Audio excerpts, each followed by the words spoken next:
Welcome to another installment of Donning the Armor. This morning we will begin in 1 Samuel chapter 25, verse 22. Well, actually, I'm going to back up to 21. Now David had said, "Surely in vain I have protected all that this fellow has done in the wilderness, so that nothing was missed of all that belongs to him. And he has repaid me evil for good. May God do so and more also to the enemies of David, if I leave one male of all who belong to him by the morning light." So, where we left off, or what we covered in the first half of this chapter, Samuel passes on. David moves on to Paran, to Maon. During this time, his mighty men are protecting the shepherds and the young men of this rich shepherd and rich rancher, Nabal. When the time for shearing the sheep comes and the time for a feast day comes upon him, David sends his young men up to Nabal, says, "Hey, since we've done all this, can you be neighborly and give us some of the food as well?"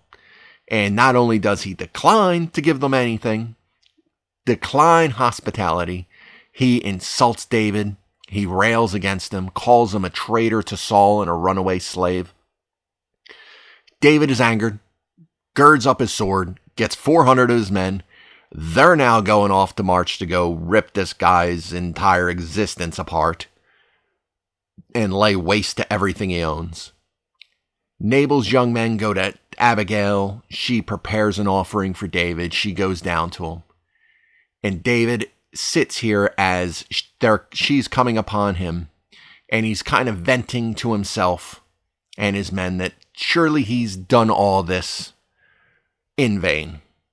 And I obviously went at length at the end of the last episode about how clearly it was not in vain.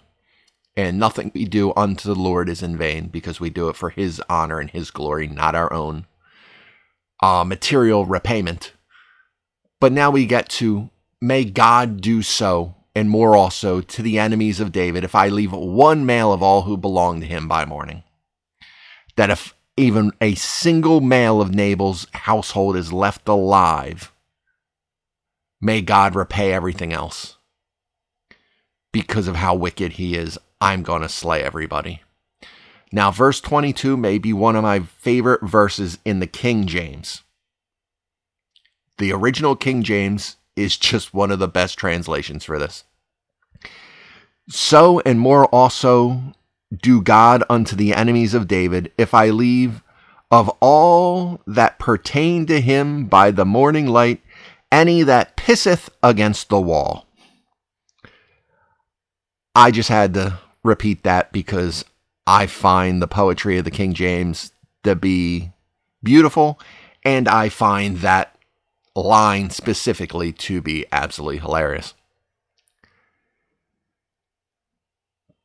Because it's so out of left field. "Now when Abigail saw David, she dismounted quickly from the donkey, fell on her face before David, and bowed down to the ground.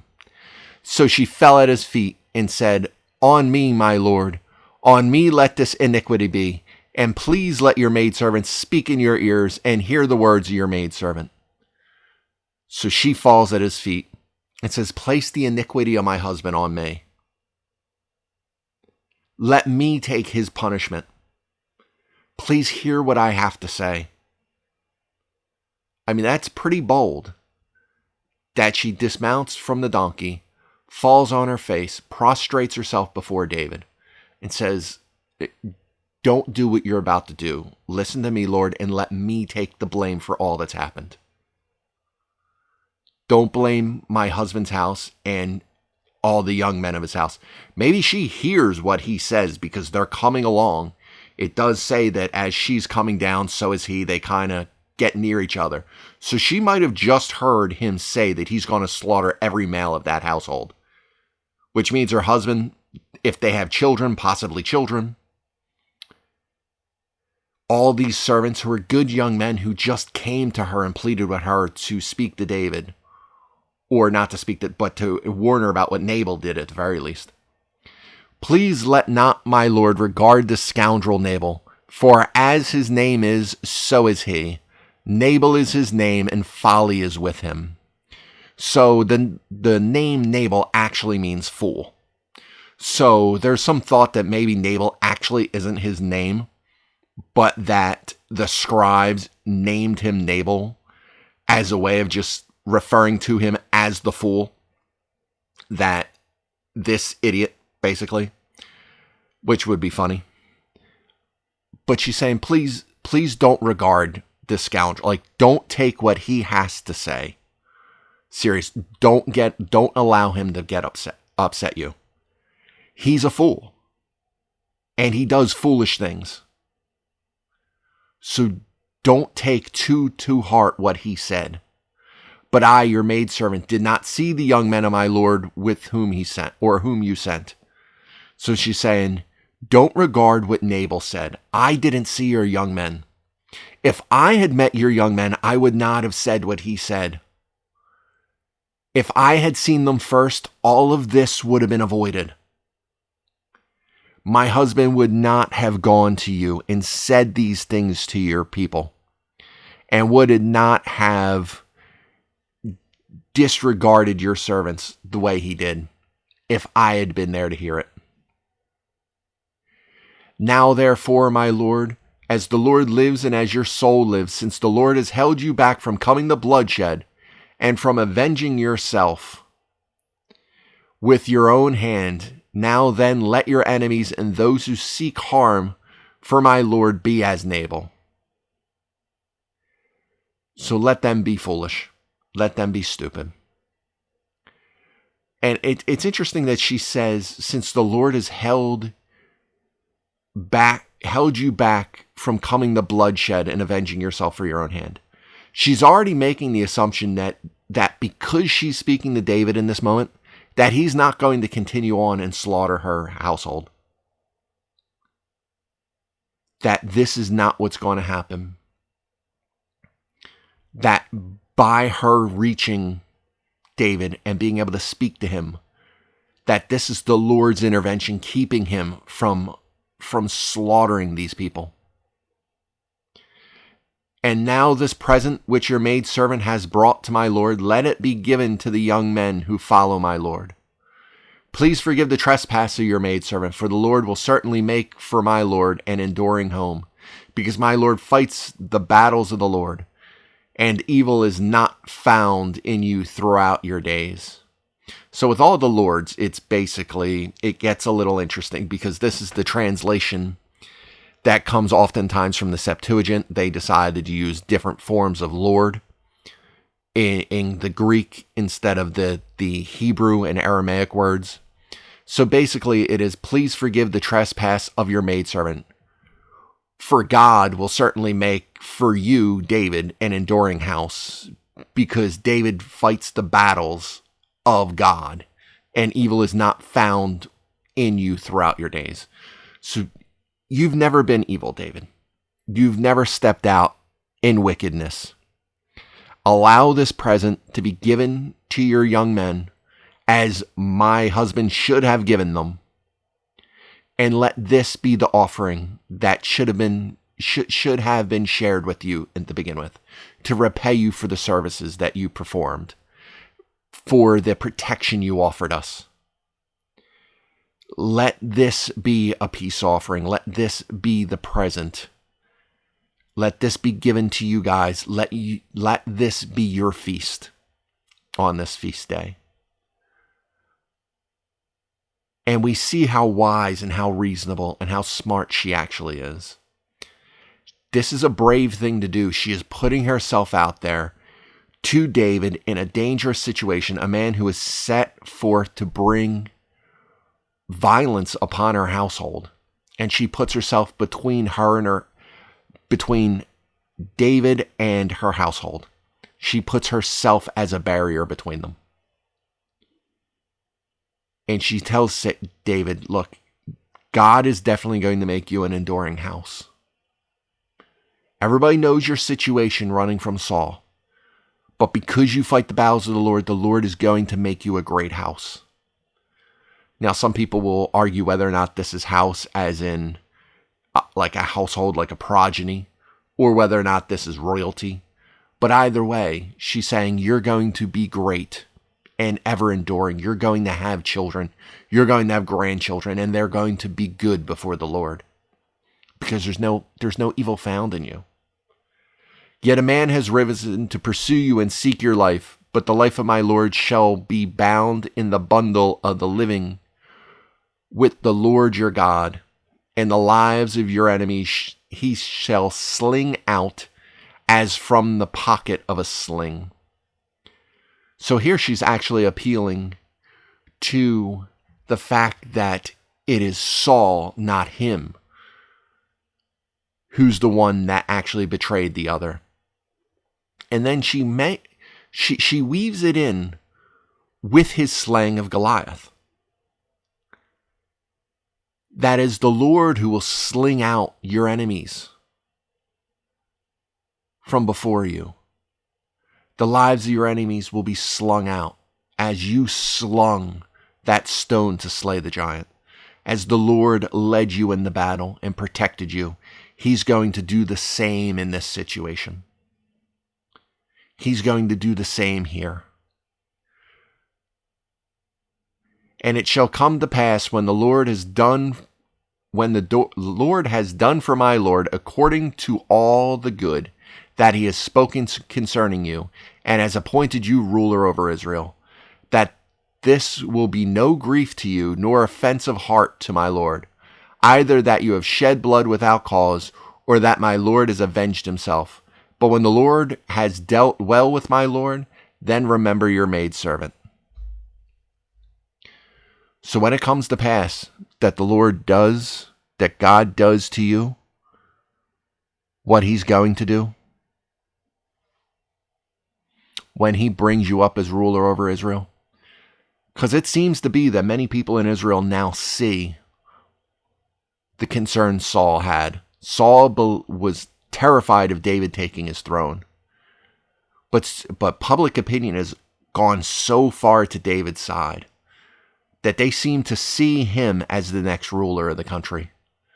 They see the decline of Saul in the rise of David. And they wish, they not only recognize it, but they wish for it to happen. They see God's hand moving in mighty ways, that the legend of David continues to grow. And she's saying you don't want innocent bloodshed on your hands. Don't let it be a grief to you or an offense to your heart. Whether you shed blood without cause or that you avenge yourself. Don't bring sin onto yourself before the Lord gives you what he has promised you. Don't fall into sin. Now, whatever you do, you're going to do. But when the Lord has dealt well with you, remember me. Remember what I have done. Remember the kindness I've given you. Because right now, he's either going to let her go back home and he's going to turn around and take the offering she's brought, or he's going to continue up and slay her entire household, and she's going to be left widowed and possibly homeless. And when the Lord has dealt well with David, to please remember her and what comes his way. Remember the kindness that she showed. She's giving up the idea that she can't control David. He's going to make the choice he's going to make. But to please remember her when the Lord delivers his promises to him, regardless of what he chooses in this moment. But she does say, either that you have shed blood without cause. So whether you feel or whether it's deemed by God that you've shed blood without cause by going after my foolish husband, or the Lord has decided that you've avenged yourself of this wrong, this slight against you, remember me. And it's interesting because we find ourselves at crossroads like this. Are we doing what our flesh wants, or are we doing what the Lord wants? Are we doing right, or are we doing almost right? You know, oftentimes it's not right and wrong. That's actually what discernment is. We talk about Christian discernment. Discernment isn't necessarily knowing right from wrong, but knowing the right from the almost right. That's discernment. Unbelievers will often know right from wrong. Immoral people will know right from wrong. Wicked people will know right from wrong. But knowing the right from that path that takes you almost right, that's discernment. You know you're not supposed to sin. You know you have to be a good person. Because otherwise you're wicked and you're immoral. And you don't want to be wicked and immoral, so you want to be a good person. That's right. Or is it? Is that enough? Is being a good person enough? Or is there that one step further? Because there's only one way, one truth, one life.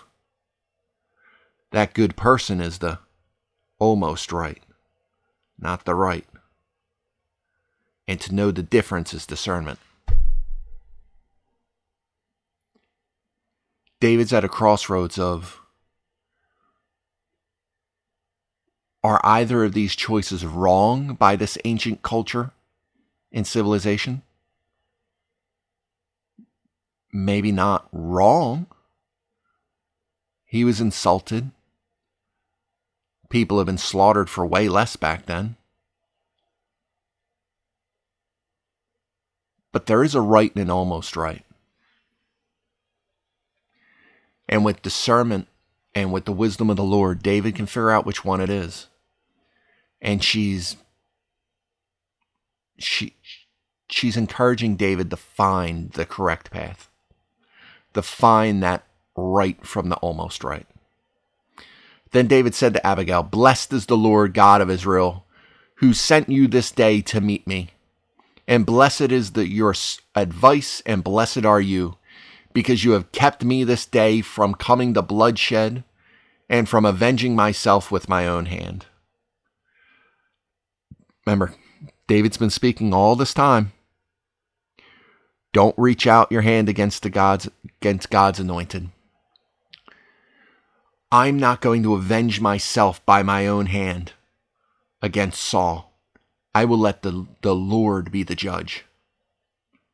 I will let God be the ultimate arbiter of his fate.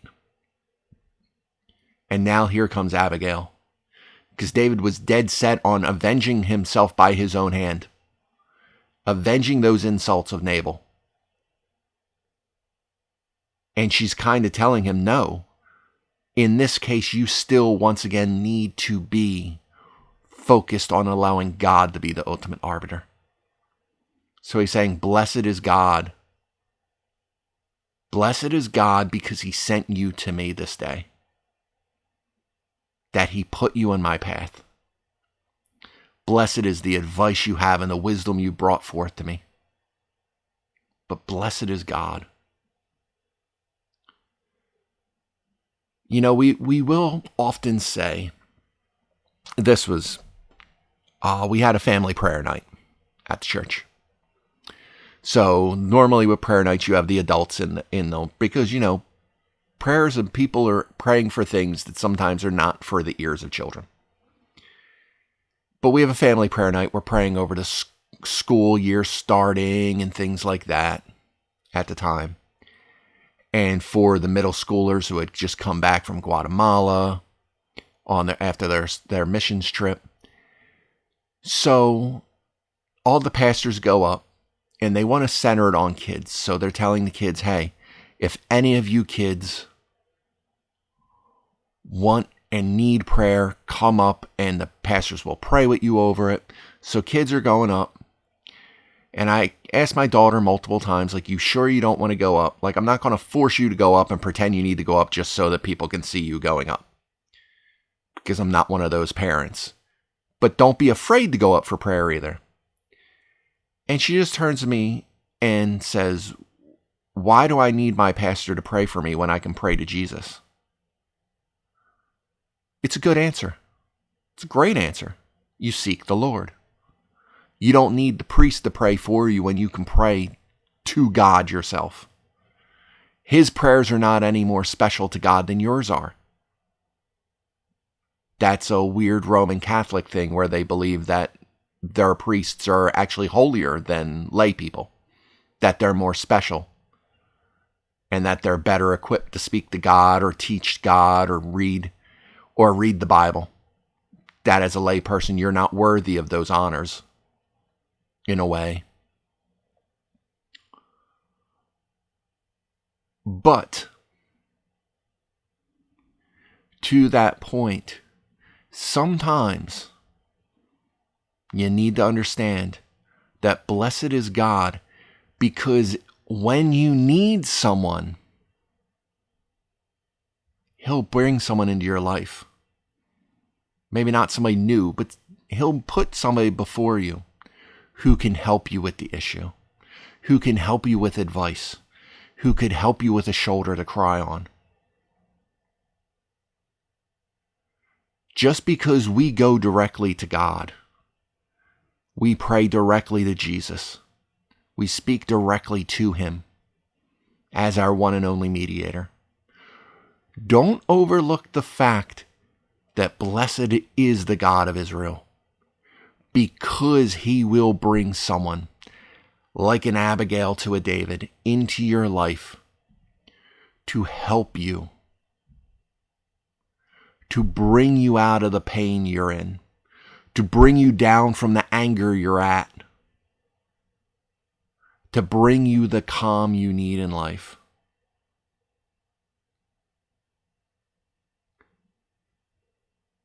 You'd be shocked at how often God will just put a specific person in your path to change your day, to bring you and course correct you.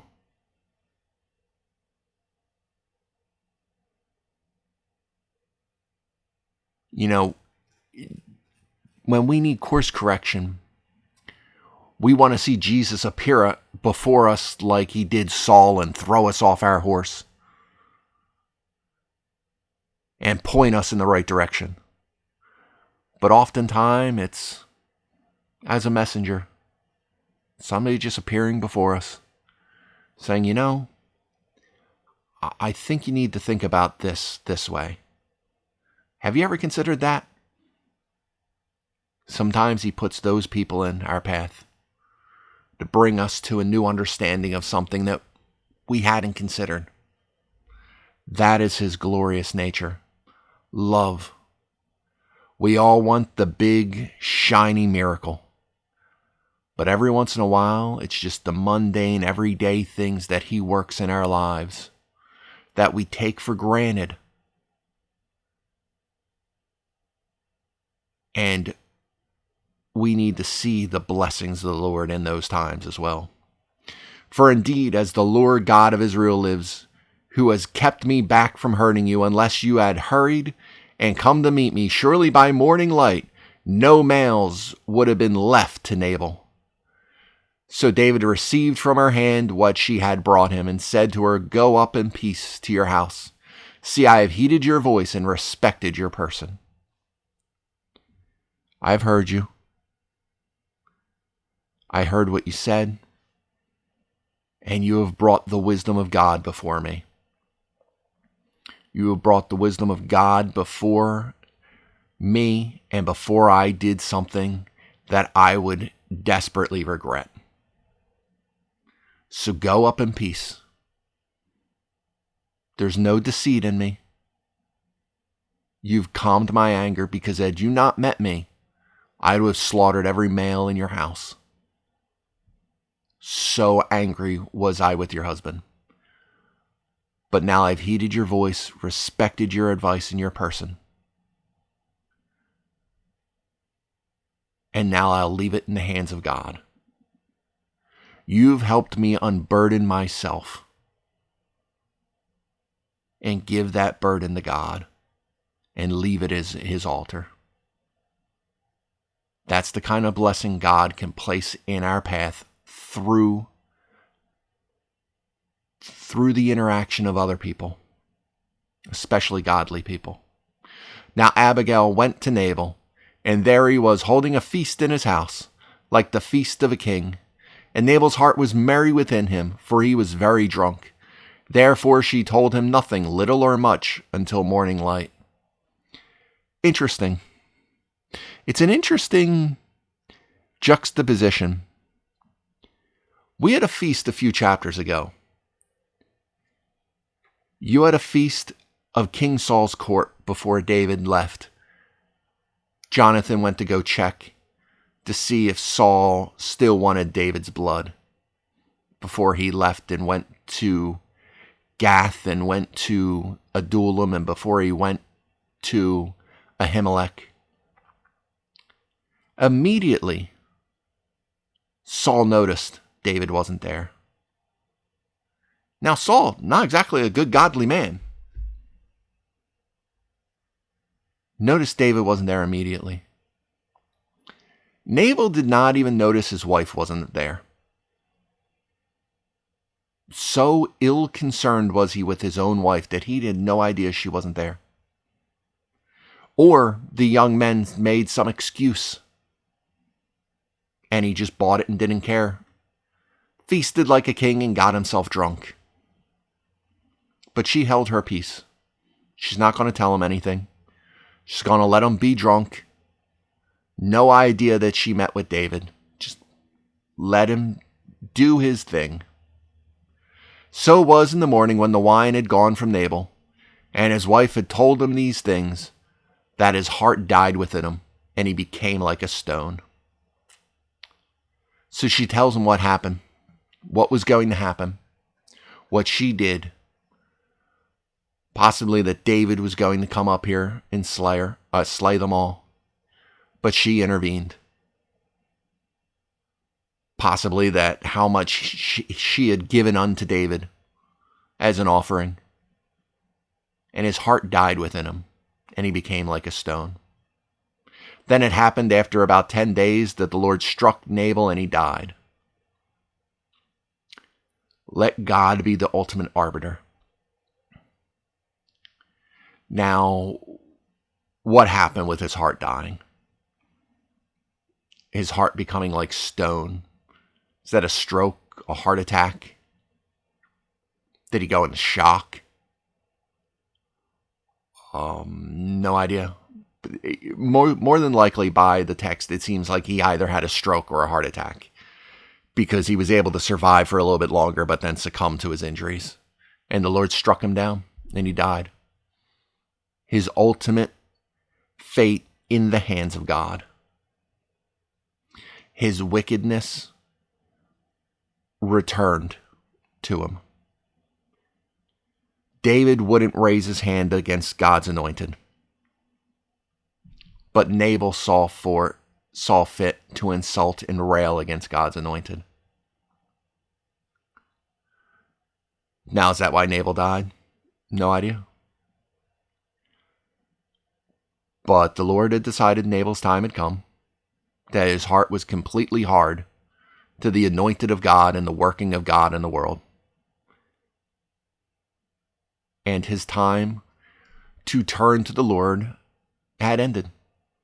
Now, I've heard people preach on this before and said, well, how much of a blessing was it that Nabal had his wife Abigail, that she was trying to coax him over this 10 days to come back to the Lord and to get right with God. We have no evidence of any of that happening, period.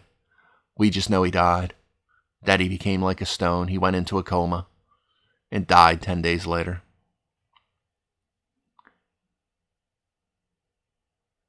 So it does raise a question of what exactly is happening here. of how he died, why he died. And those are questions we don't really have an answer to. We have people who will make the proclamation that you speak out against them. You're speaking out against the Holy Spirit. You're speaking out against God's anointed. Because as a man of God, I am anointed of God. Which, look, I mean, I'm technically teaching the Bible now as I go through it myself, and I put these up, and I would never sit here and proclaim I'm the anointed of God. Don't ever speak out against anything I say. That'd be prideful and really making some wild assumptions. It's true he didn't stretch out his hand against David. He insulted him, but he didn't stretch his hand out against him. He didn't attack him. He didn't try to kill him. But for whatever reason, God has decided this is his time. That this is the end of his earthly existence. And that earthly existence is God's to give and take. And in this case, he decided to take. So when David heard that Nabal was dead, he said, "Blessed be the Lord who has pleaded the cause of my reproach from the hand of Nabal, and who has kept his servant from evil. For the Lord has returned the wickedness of Nabal on his own head." And David sent and proposed to Abigail to take her as his wife. Then the servants of David had come to Abigail at Carmel, or when the servants of David had come to Abigail at Carmel, they spoke to her, saying, "David sent us to you to ask you to become his wife." So David, blessed is the Lord, because who has pleaded the cause of my reproach at the hand of Nabal. And you got to wonder, does David turn to his men? Those same men who are begging him to kill Saul in the cave. And David points and says, "See, that's how it's done." Vengeance isn't mine to have against Saul either. It wasn't mine to have against Nabal. Vengeance is the Lord's. And that same vengeance isn't mine to have against Saul. It is the Lord's. And when he sees fit to remove Saul's life from him and pass the crown to me, then it will happen, and not a moment before. I don't have to give in to my temptations and my opportunities to try to seize what I believe is God's ultimate plan for me. He will see it for fruition. When the Lord's time comes to remove Saul from my path, he'll do it just as he did with Nabal. I wonder if this sat as an example to his own men about being patient and waiting on the action of God and not taking it upon yourself. But here we see David proposing marriage to Abigail. I mean, she's newly a widow. And now he's saying, "Come be my wife." Then she arose, bowed her face to the earth, and said, "Here is your maidservant, a servant to wash the feet of the servants of my Lord." So Abigail rose in haste and rode on a donkey and attended by 5 of her maidens. And she followed the messengers of David and became his wife. So she becomes his wife. This wonderful woman, this reasonable, God-fearing woman becomes his wife. David also took Ahinoam,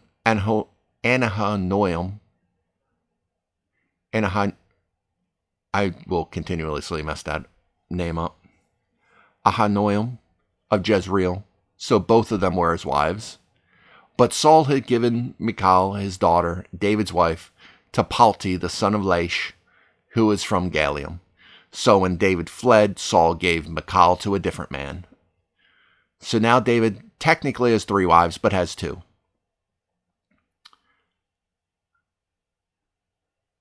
Now, this is already going against what David... Now, he's not king, he's not multiplying wives, but he is now entering that territory of polygamy, and we see how this continuously goes very bad for the people in the Old Testament. But as far as Abigail goes, why was such a sweet, reasonable woman married to such a wicked man as Nabal? And to understand that, you have to understand the culture. They normally arranged marriages.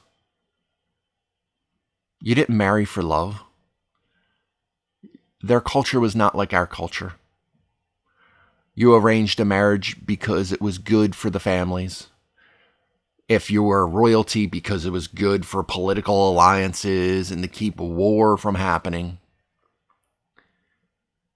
To ingratiate yourself to other royal families. Sometimes to spy on other royal families. That happened a lot throughout history. But now you have this woman, newly widowed, being asked to marry David. And immediately going. Does she love David? Who knows? Does she respect David? Absolutely. Does she have more faith that David will treat her better than Nabal did? Probably. But we see the nature of these marriages, and even when they get close to something being good and God-honoring, we see the people fail time and again. And we'll see this with David's family. The brothers that come, the half-brothers that come from all these marriages he'll have, 6, 7 wives by the time he's done. They do not get along. It causes constant strife. We see one of David's main weaknesses in his anger at Nabal. His willingness to shed blood of someone he viewed as being beneath him and someone who insulted him in such a way. We see that violent tendency of David. He's a man of blood. He's a man of the sword. He's a man of violence. And he's a man of lust. Multiple wives. Again, not honoring the original plan of God to be one man, one woman. Every step we see of David seeking after the heart of God, we also sometimes will just see him step out of the will of God and the desire of God. It's a giant black cat. Just forgetting that's backyard. But anyway, we see David step out of the will of God and the design God had for his people. And it will lead to more violence and more bloodshed and more lusting.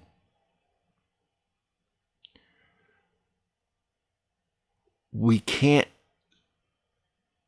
serve God one step forward, 2 steps back. We truly need to find a way to be more all in for God. But it is a heartening lesson to read about a man who is called a man after God's own heart. We see his failures. We see his struggles. We see his sin put on display before us. And we can point the finger to where he failed.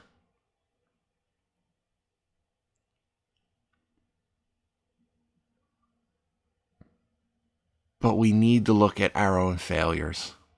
It's easy to point out that sin in someone else's life and become blind to our own. David was the man after God's own heart because he sought him out in every instance. He sinned, yes. He fell, yes. He stumbled, yes. But he sought the Lord, sought repentance, sought reconciliation. And as we're seeing here in these final verses, him going against the will of God, we know he is still seeking the heart of God. As Paul would say, just because we no longer live under the law and that we are free from sin and free of what the law has brought forth from us, and that Jesus has taken on and has paid our debt for the sin that we have not only done, not just the original sin of our dead spirit inside of us that is now reborn. He's not only taken on that sin and paid that debt. He's not only paid the debt of the sin that we had accumulated up until the moment of salvation, but he's taken on the debt for any sin we will ever accumulate. But just because that is true doesn't mean we go out and sin more. Just because we have freedom from sin because of the spilled blood of Christ doesn't mean we live in it. And just because David is a man seeking after God's own heart, and David is this revered leader in God's kingdom, doesn't mean we look at his sin and go, well, I can do that too then. That's an excuse for me, because it's not. And as we continue to study through the failures of David, we want to understand we don't want to repeat the failure. We want to model and honor the good that he did and the God-fearing work that he did and the spirit and heart he had for the Lord. Because just because we're forgiven and we'll be forgiven for what we sin with next doesn't mean we spit on the cross of Christ by continuing to knowingly live in unrepentant sin. So that's where we will end it for this morning. I hope this was fruitful for you. I hope to see you back again next time. But until then, be blessed.